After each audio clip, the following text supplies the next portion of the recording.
Alright mga kapogs, kananam san kaagahon kun an magbungad sa imo sugad sa nikadako na litson. Kaya naghanap dayon ako sa pwesto para damuan aton makaon. Alright mga kapogs, magandang umaga. So ngayon bihis na bihis tayo. Alright, pupunta tayo ng bayan ng Palanas tapos atin tayo ng binyag. So diba? Outfit check. Ay yung malupitang plastic sa sapatos. Maputi kasi. Alright, mga kapogs. Na gamit na natin yung binili nating damit dun sa Ayala, Legazpi. Alright.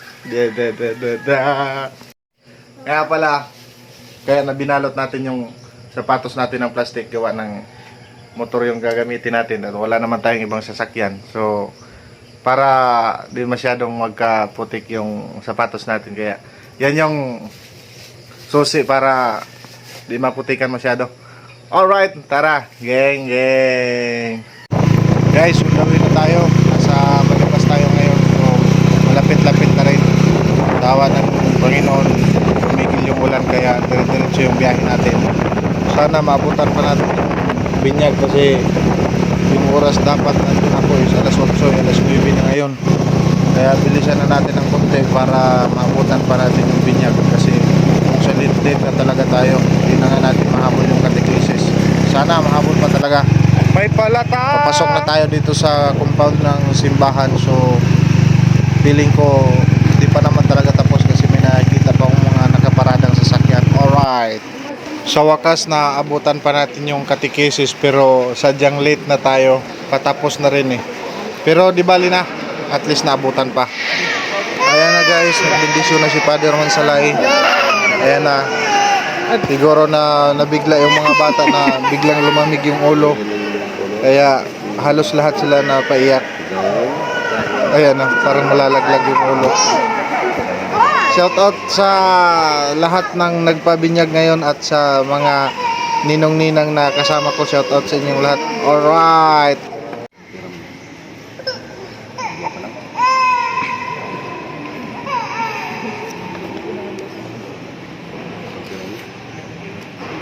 Alright guys, ang sarap sa feeling na yung mga bata tapos na silang nabinyagan, isa na silang mga Kristiyano.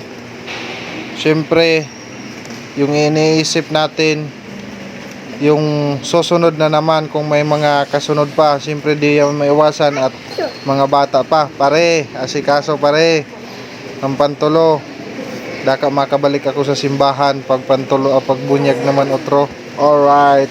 Shoutout gali sa ni guys, inin akon mga kaupo dito, kanistor, kag inikan school head daw po inisan Barangay Libertad Katayngan din sa iton bag-o nagkaiguan item sa Marabilia, naka-upod minister o pinsan, kaya sa ni naman makipicture anay kita kang father.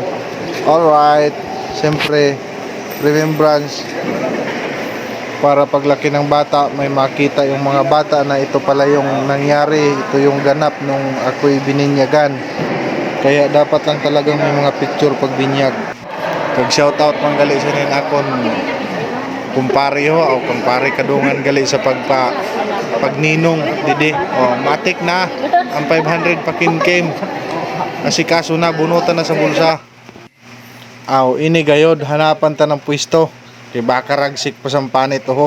Sabayan pa sa Mang Tomas na kanamit isaw-saw. Aw matik na ini. Habhab na naman. Shoutout gali kang Kate kag kang Jason. Salamat sa iyo imbitasyon. Matik busog na naman ini na. Alright, haba na.